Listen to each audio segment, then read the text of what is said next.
Daniel Cosío Villegas y la bancarrota del liberalismo. Resulta una operación normal que, al entrar en crisis, una corriente ideológica realiza una revisión de su pasado en búsqueda de encontrar referentes útiles para su presente.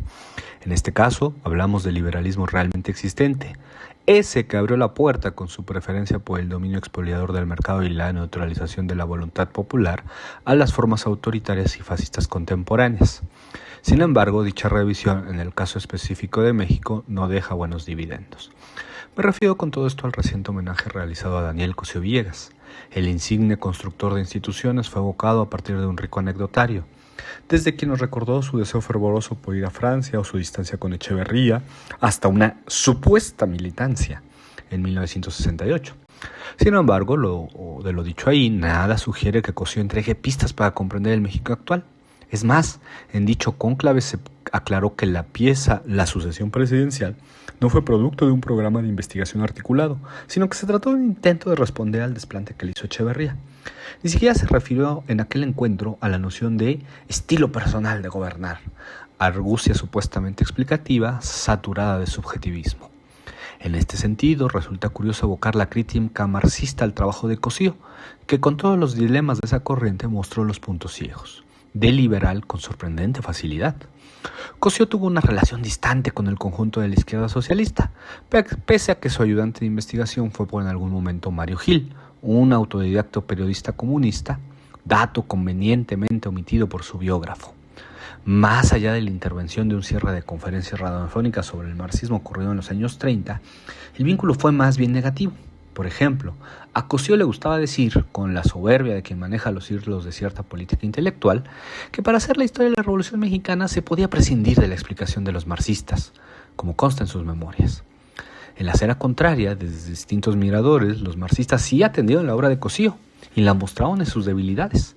El joven José Revueltas detectó rápidamente las limitaciones de la interpretación contenida en La crisis de México, ensayo que calificó basado en anécdotas y harto de superficialidades.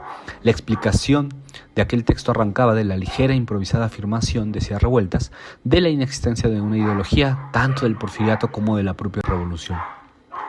Para Revueltas, el autor se dejaba seducir por las apariencias y sucumbía perezosamente ante ellas. No había en aquella supuesta explicación de la crisis de la revolución una evaluación de la articulación de los grupos sociales, de las clases, de sus formas de expresión política, de la educación de las contradicciones. Para los ojos del joven escritor apenas se enumeraban hechos deleznables, pero desconectados los unos con los otros. Otro capítulo de este derrotero lo encontramos en la época de mayor sectarismo del Partido Comunista, durante la década de 1950, en donde el comunista argentino Rodolfo Yoldi reseñó la compilación Extremos de América.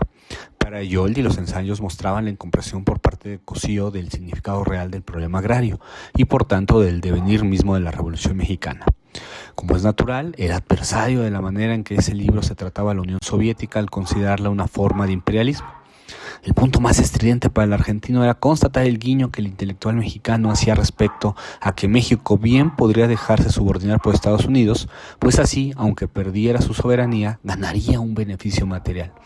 Efectivamente, en las páginas de aquella compilación, Cosío escribe que si Estados Unidos abandonara algunas actitudes, los liberales mexicanos se sumarían a su cruzada para combatir al imperialismo ruso. Que la lumbrera del liberalismo mexicano esperara algo positivo de la potencia imperial en el clima macartista es de por sí significativo.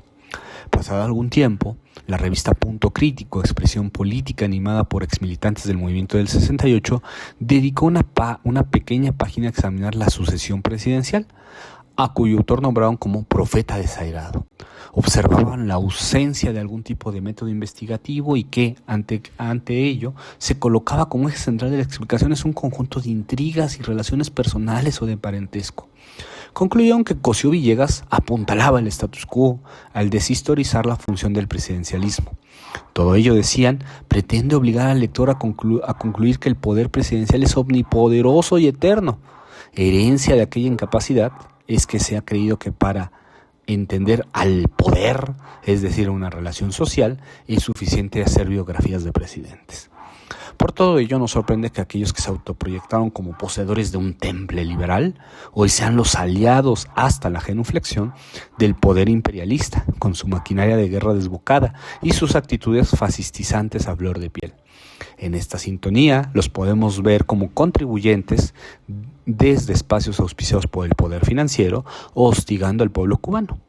Su crisis es inocultable y denota que lo que aparentaba ser un pasado intelectual luminoso, en realidad no era algo más que el control de instituciones y políticas culturales hoy en crisis.